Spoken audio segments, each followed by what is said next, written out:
Hello everyone, welcome to our Planolution channel. I'm Mish. I'm Blues. I'm Mastodon. And I'm Rocco. Hello everyone, and welcome to this new video on the rules of the game Planolution. A quick reminder before we jump into the video. Make sure to watch our previous and upcoming videos to learn more about our game of Planolution. To start off, we will talk about creature cards. This is a creature card. At the top, you can see that all cards have a name. This card is named Primal Chicken. Right beneath the name is the card's creature type. The creature type of the card doesn't affect the card in it of itself, but there are abilities that affect cards or specific creature types. In the center, all cards also have a picture. Pictures don't affect gameplay, but it depicts what each creature looks like. Under the picture is a card's ability. An ability is something that the card does. Not all cards have an ability. Some just have a description, which, unlike an ability, is italicized. At the bottom right, creature cards also have a DNA cost. This is the amount of DNA that you need to pay to play that card.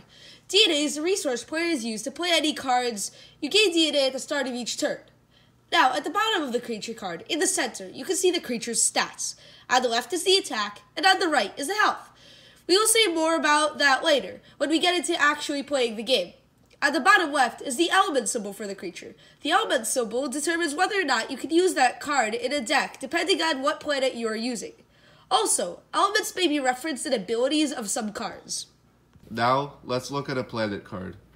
This is a planet card. As the case for any other card type, there are many different planets in the game of Planolution. This planet is called Terraro. Planet cards, like creature cards, have a name, a picture, and an ability. All planet cards have a green background, so that is one way to tell them apart from any other types of cards. Another way you can distinguish a planet card from other cards is the fact that they don't have a DNA cost because they start the game in play. You will notice planet cards have element symbols at the bottom. These symbols tell you which element types of creatures can be played on the planet.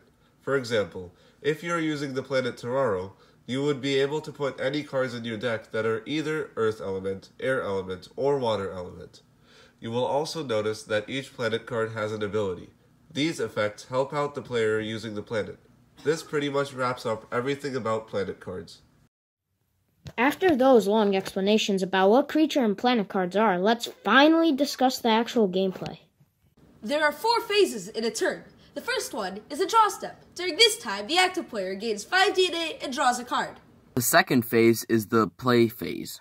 During this time, the active player may play any card in their hand as long as they have the sufficient DNA.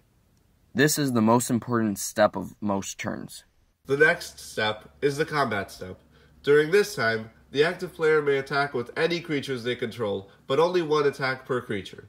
After a player declares that they are attacking some target, there's time for either player to play any speedy event cards. We will explain what those are shortly. If a creature attacks another creature, both deal damage to each other equal to their attacks. Then, if any creature takes damage equal to its health or more, it dies and goes into its owner's graveyard. The way to deal damage to your opponent is by eliminating all creatures your opponent controls. If a player has no creatures defending them, attacks deal damage directly to your opponent's life points. The last step of the turn is the end step. During this time, all abilities that say at the end of the turn are activated. Now, we will jump back into what the cards are and what they do. This is an event card. As you see, its name is Portail. Right below the name of the card, you would notice that, like for creatures, there's the card's type. Unlike with that of creatures, though, the type of the card affects the very way the card works. There are 4 different types of event cards: normal events, speedy events, equip events, and lastly, infinite event cards. An example of a normal event card is Asteroid Z. Because Asteroid Z is a normal event card, you can only play it during your main phase. After playing a normal event card, you do what its ability says, and then you simply put it into your graveyard. Speedy events, like normal events, go to the graveyard after you play them. The difference between speedy events and normal event cards is that you can play speedy event cards at any time during either player's turn, including the combat phase.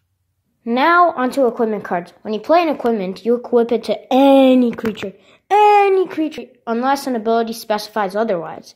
After the equipment card is on any creature, its ability is always in effect until the creature it's equipped to dies. at which point the equipment goes back to its owner's graveyard. The last type of event card is an infinite event card. After you play an infinite event card, it just stays on the field unless some card effect destroys it. While the card stays in play, its ability just remains in effect. Now onto the last type of cards. Those cards are structure cards. This is a structure card.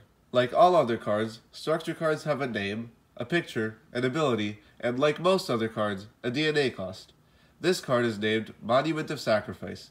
Unlike other cards, structure cards have a stability, which is shown at the bottom.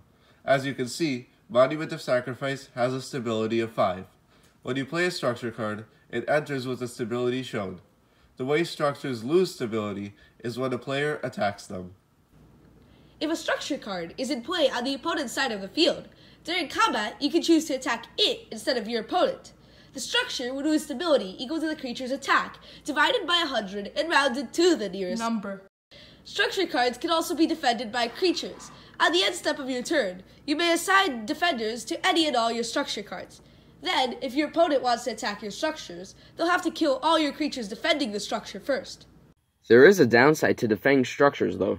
Creatures defending the structures no longer defend you, so if you have too many creatures defending structure cards, it will be easy for your opponent to eliminate those creatures defending you and deal you lots of damage. Now, we will explain how to build a deck. No, not that kind of deck. First, each player chooses a planet card. The player then chooses cards that can be played on the planet and decides whether or not to put them in the deck. Players may have no more than 4 of the same cards in the deck. Once 40 to 50 cards are in the deck, you are ready to play. Find another player who has a deck and you can begin.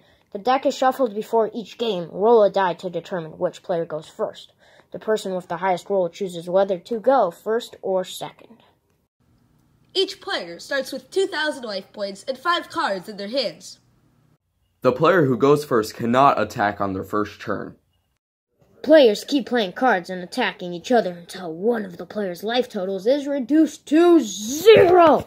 Thank you for watching, and if you have questions, watch our other videos, comment below, or email us at askplaneolution@gmail.com.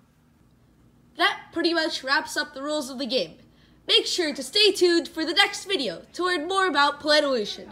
We hope that you enjoyed, and make sure to like, subscribe, click the bell, and share this video and other videos with your friends to get them into the spirit of Planolution. Goodbye.